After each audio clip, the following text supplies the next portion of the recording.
Bir tərəfində torpaq altında yatan şəhidimiz Suracın anasıdır. Bir tərəfində isə Qıtsın qurban verən, burada oturan analarımız, bacılarımız və rahat sərbəst gəzən ana bacılarımız, cavanlarımız, ağsaqqalarımız. Baxın, belə gənclərimiz ayağından keçdi. Elələri var, gözündən keçdi. Elələri var, qolu nə qıçı, nə gözü var.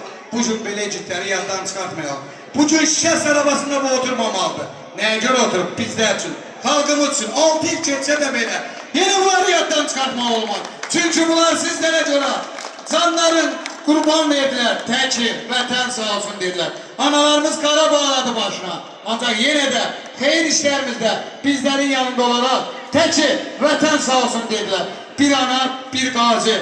Bunların şerefine bir gürültüler qışlayalım. Gürültülü! Belə yoxa gürültülü!